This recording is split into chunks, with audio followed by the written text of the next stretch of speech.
तो इसके खिलाफ एक तरीके की मुहिम है, जागरूकता अभियान है कि इसके साथ हम ये बताएं समाज को कि अपनी जाति को बताएं, छुपाएं नहीं। बिहार में क्या हुआ कि पसमानदा की बहुत सी जातियों ने अपने नाम के आगे शेख लगा दिया। वो क्या हुआ, अशरफीकरण होता है कि अपने नाम को ये दिखाने के लिए कि लगाना फ़क्र महसूस कर रहे हैं, और उससे जो आंकड़े आए उसमें शेख की संख्या ज़्यादा हो गई। हमारी जो कोशिश ये है कि जाति जनगणना पे बात हो, क्योंकि जैसे ही जाति जनगणना पे बात शुरू होगी तो ये हुआ कि मुस्लिम लिखो अपने जाति की जगह और धर्म की जगह इस्लाम लिखो। तो इससे एक जो साजिश पहले से चली आ रही है कि आंकड़ा ना बताओ कि मुसलमानों में भी भेदभाव है, मुसलमानों में भी जातिवाद है, ये सब है। तो ये बात छुपाने के लिए, क्योंकि हमारे पास उतने बड़े मंच नहीं है, हमारे पास मस्जिद के मेंबर हमारे अंडर में नहीं है। मतलब अगर आप ऐसे देखेंगे मस्जिद में इमाम आपको बहुत ज़्यादा अंसारी या दूसरे और कास्ट के मिल जाएंगे जो पसमानदा कास्ट हैं, लेकिन उनको जो संचालन करता है, जो बुद्धि है, वो अशराफ वर्ग की बुद्धि है। वहाँ से बोला जाएगा, वो फिर नीचे तक छन के निकलता है कि हाँ भाई हमें जाति नहीं बतानी। और इसका नतीजा क्या होगा कि जो पॉलिसीज़ बनेगी, आरक्षण की जब बात आएगी या प्रतिनिधित्व की बात आएगी, तो उसमें हम अपनी जाति के लोग को नहीं देखते। हमेशा क्या होता है, मुसलमान खड़ा हुआ है, ये बात होती है। और कोई अगर उसकी जगह अंसारी खड़ा हो जाए या कोई मंसूरी खड़ा हो जाए, दर्जी खड़ा हो जाए, तो अल्लाह मैं की मर्ज़ी और चुनाव लड़े दर्जी, इस तरीके के नारे लग जाते हैं। देश वार्ता में आपका स्वागत है। मैं हूं अजहान अंसारी। इस वक्त हमारी मौजूदगी जामिया मिलिया इस्लामिया में है, जहां पर ऑल इंडिया पसमानदा मुस्लिम महाज के बैनर तले पसमानदाओं को लेकर एक कार्यक्रम किया गया है, जिसमें योगी सरकार में इकलौते मंत्री दानिश आज़ाद अंसारी पहुंचे थे। हमारे साथ कुछ लोग मौजूद हैं जो अलग अलग इलाकों से पहुंचे हैं, पसमानदा समाज के लोग मौजूद हैं। इनसे बातचीत करेंगे और क्या कुछ आज के कार्यक्रम में हुआ है, क्या कुछ रणनीति बनी है, सीधा बातचीत करते हैं। जी, मैं आपका नाम जानना चाहूँगा। जी, मेरा नाम अब्दुल्ला मंसूर है। अब्दुल्ला भाई, ये बताइए आज का कार्यक्रम किस चीज़ पे आधारित है और क्या पसमानदा समाज को लेकर आगे की रणनीति है? देखिए, हमारी जो कोशिश ये है कि जाति जनगणना पे बात हो, क्योंकि जैसे ही जाति जनगणना पे बात शुरू होगी तो ये हुआ कि मुस्लिम लिखो अपने जाति की जगह और धर्म की जगह इस्लाम लिखो।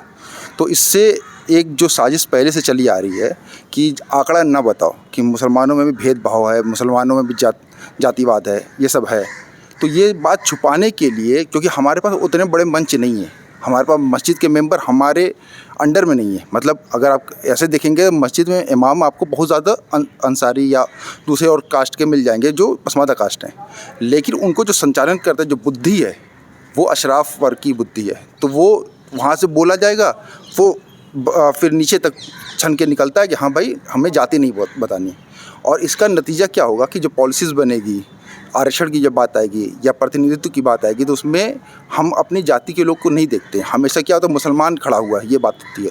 और कोई अगर उसकी जगह अंसारी खड़ा हो जाए या कोई मंसूरी खड़ा हो जाए, दर्जी खड़ा हो जाए, तो अल्लाह मैं की मर्ज़ी और चुनाव लड़े दर्जी, इस तरीके के नारे लग जाते हैं। तो इसके खिलाफ एक तरीके की मुहिम है, जागरूकता अभियान है कि इसके साथ हम ये बताएं समाज को कि अपनी जाति को बताएं, छुपाएं नहीं। बिहार में क्या हुआ कि पसमानदा की बहुत सी जातियों ने अपने नाम के आगे शेख लगा दिया। वो क्या हुआ, अशरफीकरण होता है कि अपने नाम को ये दिखाने के लिए कि लगाना फ़क्र महसूस कर रहे हैं। और उससे जो आंकड़े आए उसमें शेख की संख्या ज़्यादा हो गई।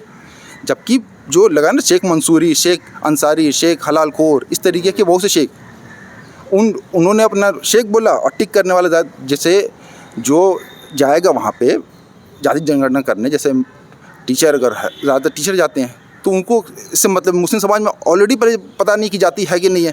ऊपर से ये पूछ लेंगे कि हाँ भाई किस जाति के शेख, अच्छा शेख कौन सा, अच्छा अशराफ अली, ठीक, टिक मार के चले आए। अच्छा शेख, वो आगे अंसारी मंसूरी सब देख आधार पर देख लेते हैं कि ये किस कैटेगरी में आ रहा है। तो उससे क्या हुआ, से एक गलतफहमी पैदा हुई है। तो हम अभी कोशिश ये है कि इसी तरह जागरूकता फैलाएं, और जो हम 85% हैं, ये आंकड़ा जब सरकारी रूप से आ जाएगा तो फिर सरकार ध्यान देगी और पार्टियां भी ध्यान देगी, क्योंकि भारत में जाति के आधार पर ही गठबंधन बनते हैं पार्टियों के, है ना। अभी तो ये चल जाता कि यादव मुस्लिम, उसके बाद ऐसे नहीं चलेगा, पसमानदा और यादव चलेगा, पसमानदा या मुस्लिम, पसमानदा यादव, पसमानदा, तरीके से बात चलेगी। तो हम इसी पे काम करें। जी ठीक है। जिस तरीके से हमारे साथ डॉक्टर महेश शर्मा भी आ रहे हैं, इनसे भी मैं 2 सवाल कर लूँगा।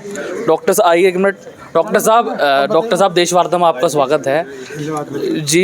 क्या लग रहा है कि आज जो कार्यक्रम हुआ जातीय जनगणना पर आधारित था, वो क्या इससे कितना आगे गति मिलेगी इस मुहिम को? देश में कोई भी डाटा क्रिएट होता है तो उसका लाभ होता है। आज के ज़माने में किसी बात का डाटा न होना ये उस बात की उपेक्षा होना होता है, और इसलिए भारतवर्ष में जाति, देश के समुदायों में जाति, सिखों में, जैनों में, बौद्धों में, हिंदुओं में ये होना उचित है। और ये होगा तो फिर जो देश की नीतियाँ बनती है उन नीतियों के लिए डाटा उपयोगी होगा, काम में आएगा। और ये जो पसमानदा समाज की ओर से कार्यक्रम हो रहा है वो इसीलिए हो रहा है और उसका अच्छा उपयोग होगा। बहुत बहुत शुक्रिया। एक सवाल, अगर आपको समय हो तो मैं एक सवाल और करना चाहूँगा। पसमानदा अपने आप में एक बहुत बड़ा एक बहुत बड़ा तादाद है पसमानदा मुसलमानों की। उनकी जितनी उनकी ज़्यादा तादाद है उनकी उतनी कम चर्चा आखिर क्यों होती है? इसके पीछे का रीज़न क्या देखते हैं डॉक्टर साहब आप? वो ज़माना रह गया, जी वो ज़माना ख़त्म हो गया, देखो कितनी बातें हो रही है। अच्छा, चलिए शुक्रिया। मैं और लोगों से बातचीत करने की कोशिश करूँगा।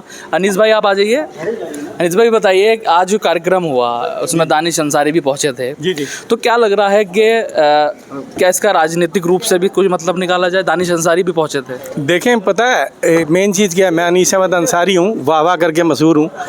मेन बात क्या है कि हर आदमी किसी न किसी समय पे ऐसे मुकाम पे हर आदमी कुछ ना कुछ कहता है। तो जो ये प्रोग्राम हुआ है ना, ये प्रोग्राम कोई सिर्फ इस पे नहीं हुआ कि जातीय जनगणना के ऊपर है। दरअसल जो शोषित था, जो वंचित था, जितना भी मामला था, जितनी जातियां थी जिनकी कभी चर्चा नहीं होती थी, वो शब्द अब हर किसी की जुबान पे आने लगे हैं। तो इसके संदर्भ में ऐसे प्रोग्राम पूरे हिंदुस्तान में होने चाहिए। मगर बात यह भी है कि कोई भी चीज़ आप किसी की किताब पूरी पढ़ के और ज़माने को सुना रहे हो, मगर अपने दर्द को छोटी सी पर्ची में लेके चले जाओ कि जी हमारा भी ये दर्द है, हमारी कौम का ये दर्द है, हमारी ये कुछ चीज़ें हैं। मैंने देखो एग्जाम्पल दिया है जी। कि बहुत बड़ी किताब किसी ने अपनी फ्लॉपी आप पे अपना सॉफ्टवेयर चढ़ा दिया और आप पूरी की पूरी किताब वो पढ़ बैठे, और वही आप शिक्षा दे रहे हो दूसरे को, अपने समाज को जाके जागरूक कर रहे हो। तो क्यों ना उस समाज के दर्द को भी एक छोटी सी पर्ची में, ये जैसे मैं अनीस अहमद अंसारी हूँ तो इस प्रोग्राम में आया, मुझे एक पट्टा दे दिया गया ना, तो दानिश आज़ाद अंसारी हूँ, चाहे वो सरकार में बैठा कोई नुमाइंदा हो, सिर्फ जाति के आधार पे नहीं, जो सरकार द पार्ट ऑफ गवर्नमेंट होता है उसका फ़र्ज़ बनता है कि उस समाज को जाके क्या सवाल जवाब देगा जहाँ से वो चुन के आया है। मेन मकसद ये है, हर आदमी अपनी अपनी बात कह के चल देता है। मैं इस प्रोग्राम के बारे में ये नहीं कह रहा कि ये प्रोग्राम नहीं होने चाहिए या चर्चा क्यों हो रही है। इससे पहले एनआरसी पे भी चर्चा हो चुकी है, जातीय जनगणना की अब बात हो रही है। इससे पहले फिर एक ऐसा भी था कि बिहार में अभी चुनाव के टाइम में वो भी मामला बन के चलता आ रहा है। तो हम ये कहते हैं, हम दोषी दूसरे समाज को कह देते हैं कि शेख सैयद मुगल पठान तुर्क, यहाँ पे है स्वदेशी, एक उन्होंने कहा ना एक बाहर से आए हुए, एक यहाँ के आए हुए। तो भैया अल्लाह के बंदो, जब अफगानिस्तान का आया हुआ हिंदू, बांग्लादेश का आया हुआ हिंदू या किसी और हिंदुस्तान का बासिंदा ना हो, कहीं का भी हिंदू और सिख, पारसी, यानी कोई भी वो जाति का व्यक्ति पूरी दुनिया में से आता है और धर्म का व्यक्ति आता है और यहाँ पे नागरिकता ले लेता है। अब दूसरा पहलू और देखो आप कि अभी कल एक किसी ने फेसबुक पे, सारी व्हाट्सएप पे झूठी खबरें नहीं होती, अगर झूठी खबरें होती तो कोई किसी के खिलाफ बयान नहीं दे पाता आवेश में आके, गुस्से में आके। मेरा मकसद ये है कि 2 लाख आदमी तत्काल 2024 में नागरिकता छोड़ चुके हैं हिंदुस्तान की, हम नागरिकता देने को तरस रहे हैं। तो जिसके पूर्वज 400 साल, 500 साल, 800 साल पहले यहाँ थे, तो वो the part of Indian citizen नहीं माने जाएंगे। हमने पारसियों को अपनाया है। हम आज भी नियत रखते हैं कि जो विदेश के आए हुए लोग हैं वो यहाँ पे शरणार्थी बन के रहे। और बाद में अब योगी जी ने जो 71 में हिंदू आए थे, इंदिरा गांधी ने, आपको शायद नॉलेज ना हो, एक जगह है उत्तराखंड का हिस्सा, अब उस टाइम कभी यूपी का हिस्सा हुआ करती थी, तो 47 में भी लोग आए, इधर से उधर हुए। एक नामुराद पाकिस्तान में इसलिए बोलता हूँ क्योंकि हमारे जीवन में कहीं ना कहीं वो कैंसर का रूप कर रहा था, हमने काट के उसे एक तरफ कर दिया। वहाँ से आए हुए जो शरणार्थी थे उनको भी तो यहाँ पे 70-75 साल में मालिकाना हक मिल गया। दूसरा, मजनू के टीला के पास में अभी हिंदुओं की बस्ती है, वहाँ पे जो हिंदू भाई आके पाकिस्तान के रह रहे हैं और जो वहाँ से प्रताड़ित थे, सताए हुए थे, वो आके यहाँ रह रहे हैं, उनको हम बेघर करने को कैसा रहेगा। अभी योगी जी का खुद अपने अल्फाज हैं और सरकार की ये नीयत है कि 1971 से जो आए हुए थे हिंदू, जिसको इंदिरा गांधी ने बसाया, किसी और ने बसाया, उसको छोड़ दो, तत्काल की बात करें आप, तो पता ये चला कि उनको भी नागरिकता देने की और भूमि पीलीभीत में देने की बात चल रही है। मेरा मकसद ये है कि हम अगर इसमें बटे रहेंगे, मैं खुद अनीस अहमद अंसारी हूँ, पसमानदा समाज जो नाम दिया जा रहा है नया नया, तो उसको मैं एक्सेप्ट करता हूँ। जाति नया तो नहीं है। नहीं नया मेरे लिए तो नहीं है। नहीं, मेरे लिए नया है। आपके लिए क्यों नया है? क्योंकि मैं आज इसके प्रोग्राम में, हिंदुस्तान के पहले प्रोग्राम में शामिल होने आया हूँ। मेरा पसमानदा एक नाम बहुत पुराने, पसमानदा आंदोलन शुरू हुआ था मेरे मालिक, जो अब्दुल कयूम अंसारी ने शुरू किया। मैं तो आपकी बात पसमानदा मानता हूँ। नाम तो बहुत पुराना है। पत्रकार महोदय, मेरी बात को समझने की कोशिश करें। आपको समाज ने, माँ बाप ने नाम दिया, जाति दी, धर्म दिया, मगर आप फेमस किससे हुए? आज इस प्रोग्राम के जरिए लोगों को जागरूकता तो पहुंच रही है ना। ऐसे प्रोग्राम हिंदुस्तान में जगह जगह होनी चाहिए। तो वो कौन से बैनर का नाम पढ़ो आप, जो भी संगठन, जो भी लोग, जो इन्होंने दिल्ली में इतनी मेहनत करके एक प्रोग्राम कर लिया है, तो इसका मतलब ये है कि आज नामकरण इसका, मैं इस प्रोग्राम में आया हूँ, तो कोई प्रोफेसर पैदाइशी नहीं होता।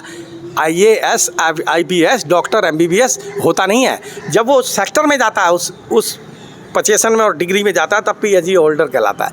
मेरा मतलब ये है कि इतना बड़ा ये अजीम दयार है जहाँ पे ये प्रोग्राम हुआ है जामिया में, तो यहाँ पे हमारा नामकरण हो गया। किसके माध्यम से? किसके माध्यम से? तो अगर हिंदुस्तान के ऐसे ही मामलों में अगर हिंदुस्तान के, जी मैं आपसे समझना चाहूँगा, जिस तरीके से आज ये कार्यक्रम हो रहा है, जी आप मुकम्मल। मैं ये कह रहा हूँ कि जितने भी लोग यहाँ पे दलित पसमानदा करके हम आए हुए हैं, इसमें वो जातियाँ भी निखर के सामने आ रही हैं जिनका हमने नाम नहीं सुना था। बिहार में है, और भी जगह है, काफ़ी एग्जाम में, मैं भी हिंदुस्तान के काफ़ी हिस्से में घूमा हूँ। यहाँ पे हर पार्टी से जुड़ा हुआ पसमानदा समाज का कोई ना कोई व्यक्ति था। किसी को स्टेज पे जगह मिली, किसी को नीचे जगह मिली, मगर सबकी भावनाएं एक है। जैसे मेरे अजीज भाई हैं, सोशल एक्टिविस्ट हैं, माना जाता है कि सोशल कार्यकर्ता हैं। तो भाई साहब के दिल में एक दर्द है जो समाज के सामने रख देते हैं। मेरे दिल में एक दर्द है, अब मेरे को एक पहचान मिलने जा रही है कि पसमानदा की बात होनी चाहिए।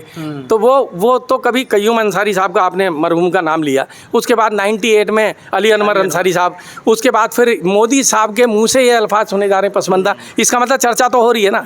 तो चर्चा हो रही है, तो वो जो सरकार के हिस्सा हैं या नुमाइंदे हैं, भाई मुस्लिम राष्ट्रीय मंच भी है ना, और भी मुस्लिम संगठन है ना, तो सारे ये तो पिछली वाली 70 साल की कहानी तो दोहराते नहीं रहेंगे। अगर हम उस चैप्टर को क्लोज नहीं करेंगे, आगे कैसे बढ़ेंगे? तो मैं तो ये कह रहा हूँ कि हमारा नामकरण आज यहाँ से हुआ है। जब यहाँ से हुआ है तो पहचान यहीं के हिंदुस्तान के सारे लोग पसमानदा पूरे हिंदुस्तान में घूम जाएं, अपने लोगों में जाके बताएं कि एक प्रोग्राम ऐसे ऐसे हुआ है जहाँ पे जाति गणना की बात हो रही है। और जाति जनगणना में आपको धर्म के साथ साथ जाति पे ध्यान देना, धर्म पे नहीं देना। अब वो कहेगा धर्म पे कैसे नहीं देना? तो मेरा नाम अनीस अहमद अंसारी है। आज भी हिंदुस्तान के गजट में उसको जुल्हा बोला जाता है, तो मैं हो गया ना जुल्हा। मगर इसी अंसारी में 2 भाग बना दिए गए। एक जगह है मऊ, आजमगढ़, घोसी। जब आप यहाँ जाएंगे तो पता ये चलेगा कि अंसारी के भी 2 पार्ट हैं। मैं उसका नाम नहीं, और एक अर्जा, 2 भाग है ना। तो ये भी एक मसला है। और ऐसी शेख हर कोई तौर पे मुख्तार अंसारी, एक अनीस अंसारी, मैं ये नहीं कह रहा मैं उसका नाम क्यों लूं कि जिससे मेरे जाति का और नाम की जगह बदनाम हो। मैं क्यों लूं? ये तो उनके दिल से पूछो जो मऊ के रहने वाले हैं। ये अच्छा, अगर आपको जानकारी हो तो ये बताइए कि 2 कैसे हो गए अंसारी? हाँ, मैं बताता हूँ कैसे होगा, क्या देखो मैं बताता हूँ आपको। अगर सिया धर्म के अनुसार, धर्म बोल रहा हूँ मैं, मजहब नहीं बोल रहा, क्योंकि उन्होंने कभी सुन्नियों को एक्सेप्ट नहीं किया है। तो मुझे जो पूर्वजों ने बताया, मैं भी ये बोलूँगा कि उनके धर्म के अनुसार, सियाओं के धर्म के अनुसार, उन्होंने हज़रत फातिमा रज़ी अल्लाह अन्हा की आल से जो करबले का मामला, ताजी ये मुहर्रम का महीना चल रहा है, तो इसके हिसाब से उन्होंने ये कह दिया कि हम इसके वंशज हैं। अच्छा, ठीक है। ठीक इसी प्रकार से कभी आपने अब्दुल कलाम आज़ाद साहब का नाम सुना होगा। बिल्कुल साफ़ सुथरा नाम है, ज़्यादा पुरानी हिस्ट्री देखने की ज़रूरत नहीं है। वो आपकी जो माता जी थी ना, वो अंसार मदीना से थी। अच्छा, अंसार मदीना से ही उपराष्ट्रपति हामिद अंसारी साहब, उनका सिलसिला किसी और से मिलता है। तो ये जो अंसारियों का राड़ा है ना, ये कलकत्ता से स्टार्ट हो गया था, जहाँ पे इनका अब्दुल कलाम आज़ाद साहब का वालिद जहाँ के थे हिंदुस्तान के, और माता जी जो थी वो अंसार मदीना से थी। अब ये किसने जहर घोला, किसने गुट्टी पिलाई, अल्लाह बेहतर जाने। किसी के कब्र में नूर बरस रहा होगा तो किसी के कब्र में अजाब आ रहा होगा। मेरा मकसद ये है। तो हम इसी वाले अंसारी को ना गिने, इससे पहले भी कईयों भैया गांधी जी को किसने मारा सबको याद है, मगर किसने बचाया वो याद नहीं। वो नहीं याद है। हाँ। तो ये सब आपका कैसे नाम हुआ? बता दीजिए किसने बचाया। बदक मियां अंसारी साहब, जी। जिनके साथ में जीते जी भी छल हुआ और मरे पीछे भी हुआ। कई लोगों ने यहाँ पे बड़ा अच्छे बातें कही हैं कि जब नाम आती है, मुसलमानों का नाम आता है तो उसमें हम सब हैं, मतलब पतीला खड़क रहा है, सब मुसलमान हैं। हिंदू की नज़र में भी हम हैं, सब मुसलमान। मगर समझ में ये बात नहीं आ रही कि जो हमारे नाम से, ओबीसी के नाम से या किसी और मुसलमान के नाम से जो फैज पा रहे हैं, तो यार यहाँ तो गड़बड़ है ना। जब फैज पाने की बात आती है तो कुछ चुनिंदा लोग हैं, हाँ। बाकी सब मुसलमान के इसमें नाम पे विशेष रूप से ये जो कह रहे हैं ना फॉरवर्ड, या वो कह देते हैं कि खान लोग, ये दरअसल ये भी शब्द इस्तेमाल नहीं करना चाहिए भाई। डायरेक्ट आप सू करते करते, वो कहता है ना एक फिल्म में कि जी जल्दी बोल मुझे पनवेल भी जाना है, तो ये कह नहीं पा रहे, ये भय है हमारे अंदर। और ये मैं अपने बच्चों को दे के जाऊँ कि हम बुरे को बुरा नहीं कह पा रहे हैं। हमारे साथ जिसने छल किया है, कपट किया है, अब अभी किसी ने जिक्र किया कि जो हिंदुस्तान आज़ाद होने जा रहा था जिस समय, और जब नुमाइंदगी का नंबर आया तो डॉक्टर भीमराव अम्बेडकर के साथ में जो बॉडी में मशहूर थे। अच्छा एक बात और बता दूं मैं आपको, शायद आपको सुन के हैरत होगी कि आजकल ना आदमी के नाम से धर्म पहचान लिया जाता है, मगर कहीं ना कहीं चुपके से कान में, वो गर्व से अपने बीच में जब जाता है अपने को बीच में, तो वो कह देता है कि मैं फलानी जाति से, फलाने समुदाय, फलाने कबीले या फलाने वंशजों का मैं बच्चा हूँ। अच्छा इसी में ही एक बात और भी है, कह दो तो बुरा लग जाता है। दलित मुस्लिम समाज की बात हो रही है, पसमानदा मुस्लिम समाज की बात हो रही है।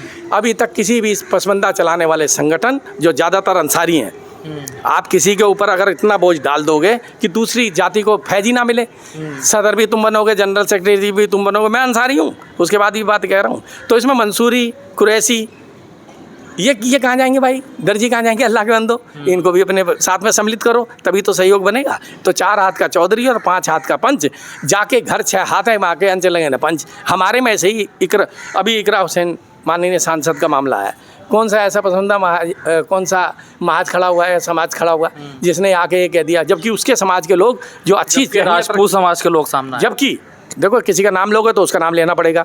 बुराई का जिक्र अगर मान लिया आप कि गाड़ी से जा रहे हैं और गाड़ी बंद हो गई तो कीचड़ में उतर के तभी आपकी गाड़ी भी निकलेगी और आप भी निकलेंगे, तो उसका नाम ही ना लो। हम ये कहते हैं कि हर समाज में अच्छे और बुरे दोनों लोग हैं, तो इस लिहाज से पसमानदा जुड़े हुए जितने भी लोग थे जाति के लोग, उन सबको गुजर जाति से जिससे वो आते हैं। अब इसमें आदमी तलाश कर लेता है, वो तो सपा के हैं जी।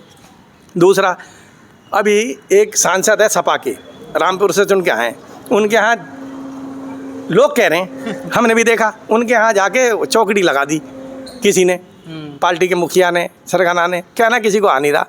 जितने टोटल मिला के सपा के, समाजवादी पार्टी के टोटल मिला के जितने मुसलमान सांसद हैं ना, उससे ज़्यादा कहीं, अकल पे पर्दा हटाओ, उससे ज़्यादा कहीं अखिलेश यादव के परिवार के लोग हैं। सही बात। ये कौन कहेगा? तो वहाँ पे मीटिंग उसने की, अब थाने में थानेदार ने बुलाया, एक ये शब्द हो गया, एक मैं थानेदार साहब से मिलने जा रहा हूँ, तो ये सम्मानित शब्द हो गया। तो ये तो गए इमाम साहब से मिलने, वो इज्जत रही हो या उसमें कोई नुक्ता चीनी रही हो, ठीक है जी, उसके पीछे सब पड़ गया कि वो फलाना मामला है। और श्री संघ के संचालक मोहन भागवत जी ने इमामों को ही बुला लिया, बोला ना तुम्हारी ना हमारी, चलो वहाँ चल रहे हैं हरियाणा हाउस में दिल्ली में, और मीटिंग करते हैं। तो हर संगठन ने तो एक शाही इमाम रख रखा है, अपने कन्वीनियंट के हिसाब से सबके पास इमाम है, सबके पास सरगना भी है, सबके सामने कौमी सदर भी है। अब वो उसका मामला अलग हो सकता है, सबके पास अपने अपने इमाम है, वो जब चाहे अपने हिसाब से इस्तेमाल कर। मगर मेरा आपसे एक आग्रह है कि बराए मेहरबानी मेरे इन शब्दों को जैसा है वैसी की वैसी पेश किया जाए जनता के सामने, क्योंकि आजकल मामला दूसरा चल रहा है। नहीं, जो आपने बोला है वही तो पेश किया जाएगा, हम अलग से कैसे लाएंगे? एक चीज़ और भी है, हमारी सबसे बड़ी गलती क्या पता है? जो सत्ता के लोग हैं, सत्ता में लोग बैठे हुए हैं, सत्तारूढ़ पार्टी जो है कहीं की भी हो, और ये ज़माना है इंदिरा गांधी से था, ये नेहरू के टाइम में भी था, वही 77 का मामला कैसे बना, इमरजेंसी कैसे आई। अगर इस लिहाज से हम देखें तो आज जो है ना वो 2 भागों में समूह हो गया, एक सत्ता के पक्ष की बात करने वाला, एक विपक्ष का। अब ये चौथा पिलर माना जाता है मीडिया, तो उसमें रवीश कुमार की छटनी हो गई, अभिषेक शर्मा की छटनी हो गई, मगर वो भी जाति पे मामला रखते हैं। शंभू सिंह नाम के एक हैं दलित। दो वर्ग में बट गए, या बट तो गए, सत्ता का दो लोग। गुणगान करेंगे हाँ। या विपक्ष का ये गुणगान बीच करेंगे। वाला कहाँ जाएगा? सही बात। ये बीच वाला कहाँ जाएगा? जबकि यही काम है बीच वाले की आवाज़ उठाना। अच्छा, दूसरा जो छोटे छोटे माइक लेके और यूट्यूब चैनल चला रहे हैं, ये भी सरकार की हिमायत में बात करते हैं, कुछ विरोध में बात करते हैं, और जगह जगह गलियों में घूमते फिर रहे हैं, अपने शब्दों को दूसरे की जुबान में पिरो के। सही बात। मैं ये नहीं कह रहा कि उसके गले में कंठ में, ये तो अनविजुअल है, ये तो कुदरत को चैलेंज करने वाली बात। कुछ लोग ऐसे भी घूम रहे हैं, वो उकसाने वाला काम करते हैं। मैंने उकसाते हैं, सामने वाले से जो शब्द निकलवाने हैं वो निकलवा लेते हैं किसी न किसी तरीके से। आधे अधूरे। तो मैं आपका आभार व्यक्तित करता हूँ और थैंक यू। एक नौजवान आप साथी हैं। हमने यूसुफ अंसारी साहब को भी देखा है, हमने MJ अकबर को भी देखा पढ़ा है।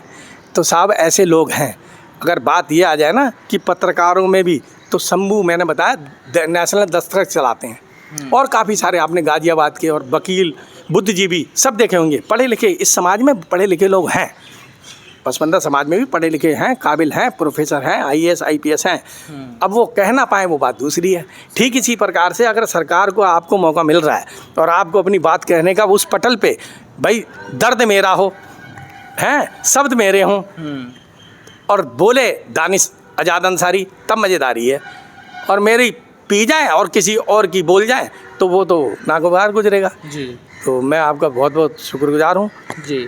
शुक्रिया हमसे बातचीत करने के लिए। तो जामिया मिलिया इस्लामिया में आज ऑल इंडिया पसमानदा मुस्लिम महज़ के बैनर तले एक कार्यक्रम रखा गया, जिसमें दानिश आज़ाद अंसारी भी पहुंचे थे और पूर्व राज्यसभा सांसद डॉक्टर महेश चंद्र शर्मा भी पहुंचे थे। उनसे भी हमने बातचीत की है और साफ तौर से अनीस साहब हमसे बात कर रहे थे, कह रहे हैं कि अब पसमानदा का जो ऐसे कार्यक्रम है वो जगह जगह पर होने चाहिए और पसमानदा की चर्चा होनी चाहिए। फ़िलहाल देश वार्ता में अजहान अंसारी को दीजिए इजाज़त। जय हिंद, जय भारत।